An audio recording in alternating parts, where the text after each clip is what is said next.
बिस्मिल्लाहिर्रहमानिर्रहीम। अस्सलामुअलैकुम dear students. Class 9th की एक्सरसाइज 1.6 का आज हम लोगों ने क्वेश्चन नंबर 4 स्टार्ट करना है। क्वेश्चन स्टार्ट करने से पहले आपसे एक छोटी सी दरख्वास्त है कि अगर अब तक आपने मेरे चैनल ग़ुलाम यासीन असनी को सब्सक्राइब नहीं किया तो सब्सक्राइब कर लें ताकि मेरी हर नई आने वाली वीडियो का नोटिफिकेशन सबसे पहले आपको मिले। क्वेश्चन नंबर 4 हमारे पास क्वेश्चन नंबर 2 और 3 में हम लोगों ने इक्वेशंस को क्वेश्चन नंबर 2 में कालब के कानून के तहत हल करना सीखा था और क्वेश्चन नंबर 3 में हम लोगों ने क्रैमर रूल के तहत इक्वेशंस को हल करना सीखा था। आज हमारे पास क्वेश्चन नंबर 4 है। क्वेश्चन नंबर 4 में उसने हमें वर्ड्स प्रॉब्लम्स दिए।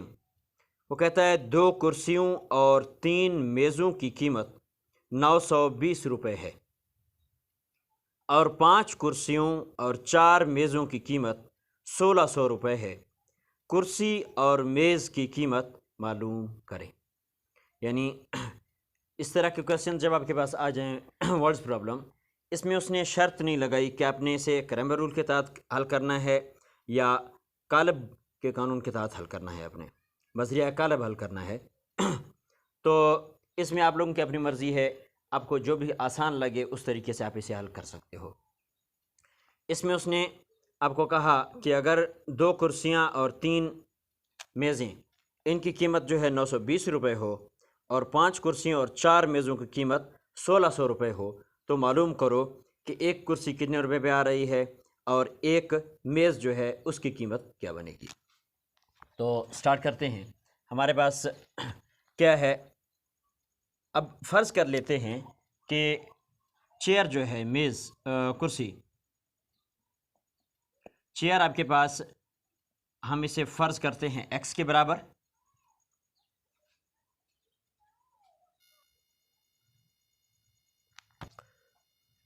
लेट फ़र्ज़ करते हैं कि हमारे पास चेयर्स जो है उसे हम x के बराबर फ़र्ज़ करते हैं और टेबल को हम y के बराबर फ़र्ज़ कर लेते हैं। यानी कुर्सी जो है उसे हम x के बराबर फ़र्ज़ कर लेते हैं और मेज़ जो है उसे हम y के बराबर फ़र्ज़ कर लें। तो उसने कहा कि 2 कुर्सियों और 3 मेज़ों की कीमत 920 रुपये है। अब 2 कुर्सी को हमने x से शो किया है, तो ये x, यानी 2 कुर्सियाँ, और कितनी मेज़ें हैं? 3। ये मेज़ को हमने y से शो किया है तो इसके साथ हम लिखते हैं y। यानी 2 कुर्सियों और 3 मेज़ों की कीमत कितनी है, यानी इन दोनों की कीमतों का जो मजमुआ है वो आपके पास बराबर है 920 रुपये। 920 रुपये के, यानी 2 कुर्सियों और 3 मेज़ों दोनों की कीमत को जब हम इकट्ठा करते हैं, जमा करते हैं, तो ये दोनों की कीमत बराबर आती है 920 रुपये के। इसी तरह से 5 कुर्सियों और 4 मेज़ों, 5 ये आपके पास कुर्सियों और 4 मेज़ों, 5 कुर्सियों,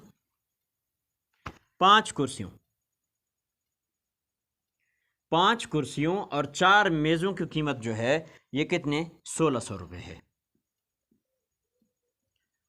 1600 रुपये हो तो हमने एक कुर्सी की कीमत मालूम करनी है और एक मेज़ की कीमत मालूम करनी है।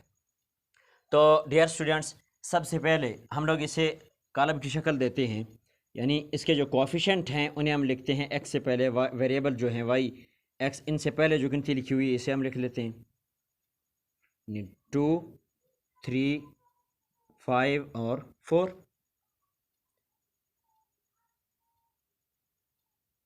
इसी तरह से इसमें वेरिएबल हमने कौन से यूज़ किए? x और y, x और y रख लेते हैं इसे। और यहाँ पे आपके पास क्या है? 920 और 1600 जी। तो अब आपको मालूम है, इसको हम a का नाम दिया करते हैं, यह आपके पास x होता है और इसे हम b का नाम देते हैं। अब यहाँ पे आपकी अपनी चॉइस है। यहाँ से आगे आप इसे क्रैमर रूल के तहत भी हल कर सकते हो, आप इसे कालब बज़रिया कालब भी हल कर सकते हो। तो अगर इसे हम क्रैमर रूल के तहत हल करें तो क्रैमर रूल के तहत आपको मालूम है कि x जो है, x की कीमत मालूम करने के लिए x हमारे पास बराबर होता है a1 का डिटर्मिनेंट बटा a का डिटर्मिनेंट, और y जो है इसकी कीमत मालूम करने के लिए y आपके पास बराबर होता है a2 का डिटर्मिनेंट बटा a का determinant.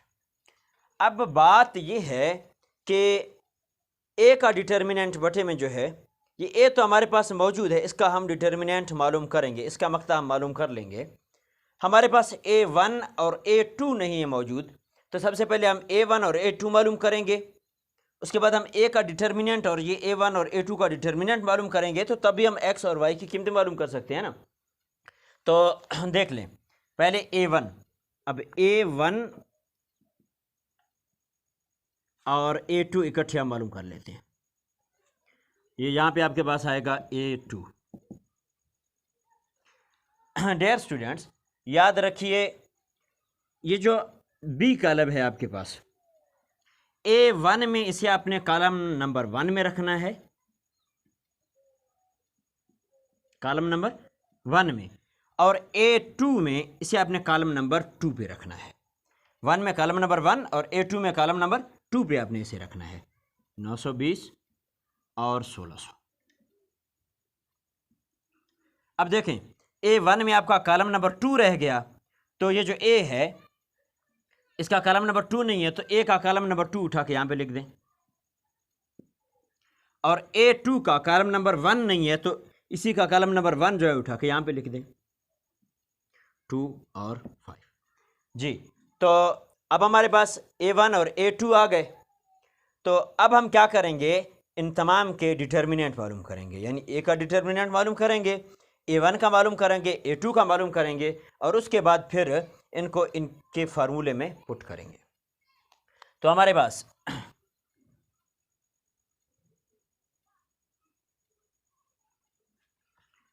Determinant of a is equal to, A आपके पास क्या है, 2 3 4 5, 2 3 4 5। तो determinant of A is equal to, determinant में याद रखिए इस इनसे को इसके साथ, यानी पहले को चौथे के साथ हम मल्टीप्लाई करते हैं, 2 मल्टीप्लाई बाई 5, फिर माइनस का साइन लगाते हैं, और उसके बाद फिर तीसरे इनसे को दूसरे के साथ मल्टीप्लाई करते हैं, यानी 4 मल्टीप्लाई बाई 3। तो ए का मक्ता, डिटर्मिनेंट ऑफ ए आपके पास बराबर है 2 5 आर 10 माइनस 4 3 आर 12, 2 5 10 और 4 3 12। तो डिटर्मिनेंट ऑफ ए आपके पास बराबर आ गया, 12 में से 10 माइनस होंगे तो 2 बचेगा, बड़े के साथ माइनस का साइन है तो माइनस। डिटर्मिनेंट ऑफ ए आपके पास आ गया।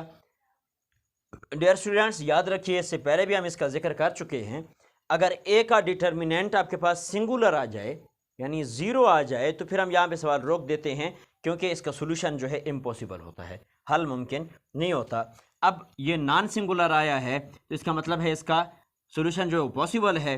तो हम क्या करेंगे, a1 और a2 का डिटर्मिनेंट मालूम करेंगे। अब a1 जो है इसका डिटर्मिनेंट बराबर है आपके पास, a1 क्या है, 920 3 1600 और 4। तो determinant of a1 is equal to 920 को 4 से ज़रब करेंगे, फिर माइनस का साइन, उसके बाद 1600 को हम मल्टीप्लाई करेंगे 3 के साथ। तो a1 का डिटर्मिनेंट आपके पास बराबर है, देखें 4 0 इज 0, 4 2 आर 8, 4 9 आर 36, फिर माइनस का minus, 3 0 is 0, 3 0 is 0, 3 6 are 18, 1 carry, 3 1 is 3, 3 में 1 ऐड करो 4, 3 0 इज 0, 3 0 इज 0, 3 6 आर 18, 18 का हमने 8 लिखा और 1 कैरी, 3 1 इज 3 और 1 कैरी वाला 4। तो डिटर्मिनेंट ऑफ a1 जो है वो आपके पास बराबर है, अब देखें ये आपके पास 4800 है और ये 3680 है, तो बड़ी रकम से छोटी हमेशा माइनस होती है ना। तो 0 में से 0 माइनस होगा तो 0। अब इधर 0 में से 8 माइनस नहीं हो सकता, इससे कैरी लेंगे, 10 बन जाएगा। 10 में से 8 माइनस होंगे तो 2 बाकी, इसने एक कैरी उसको दिया हुआ, इधर 7 रह गए। 7 में से 6 जाएंगे तो 1 बाकी, और 4 में से 3 जाएगा तो 1 बाकी। बड़े के साथ माइनस का साइन है तो हम माइनस लगा देंगे, यानी A1 का डिटर्मिनेंट आपके पास 1120 आ गया।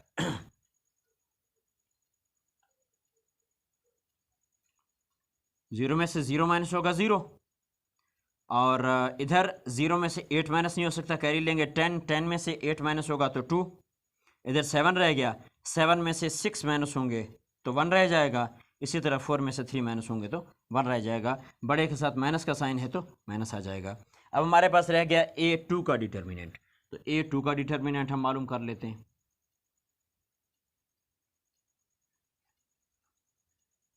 Determinant of A2 is equal to, A2 आपके पास क्या है, 2,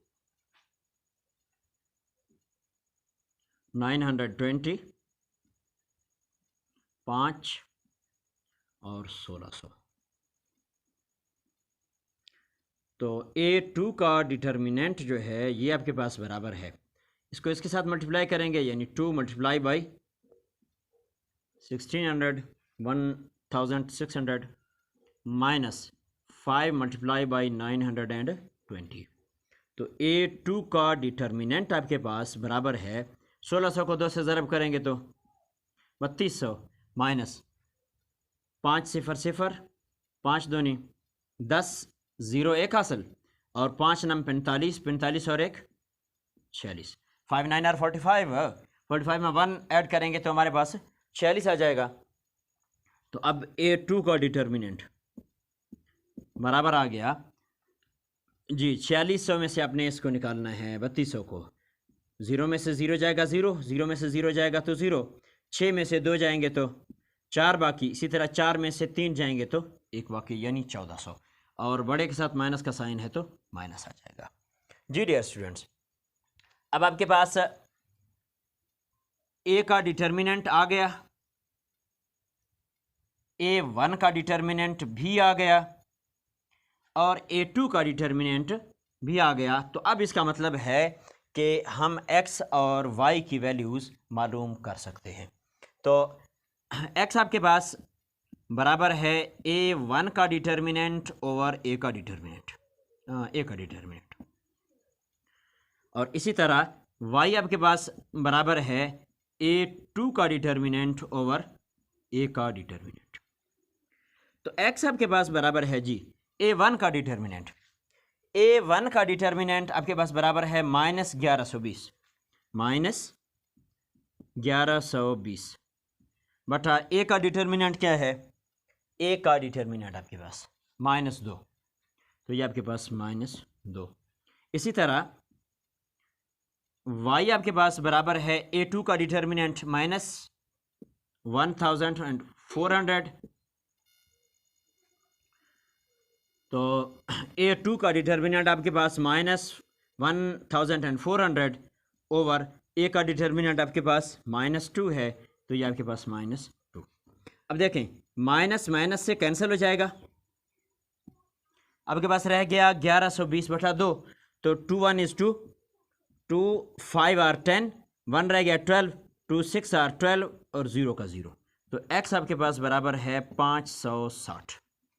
इसी तरह ये माइनस माइनस से कैंसिल हो जाएगा, 2 1 is 2, 2 7 are 14, 0 का 0, 0 का 0, और y आपके पास बराबर है 700 के। जी, अब x बराबर है 560 के ना, तो x किस चीज़ के बराबर है, चेयर के बराबर हमने रखा था, कुर्सी के बराबर। तो एक चेयर जो है आपकी वो बराबर है 560 रुपये की। इसी तरह y जो है हमने टेबल के बराबर रखा था ना, टेबल की जगह पे हमने y रखा था, तो y की जगह पे हम टेबल लिख देंगे, टेबल बराबर है 700।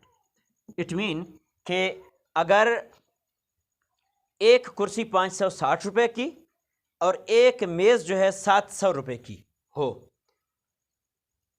तो फिर हमारे पास 2 कुर्सियां और 3 मेज़ें हम इकट्ठी करें तो फिर उनका 920 रुपये बनता है। अगर एक कुर्सी 560 और एक मेज़ 700 रुपये की हो, फिर हम 5 कुर्सियां और 4 मेज़ें इकट्ठी करें तो उनका 1600 रुपये बनता है। तो अगर ये रेशो हो तो फिर एक कुर्सी और एक मेज़ की क्या कीमत बन रही है?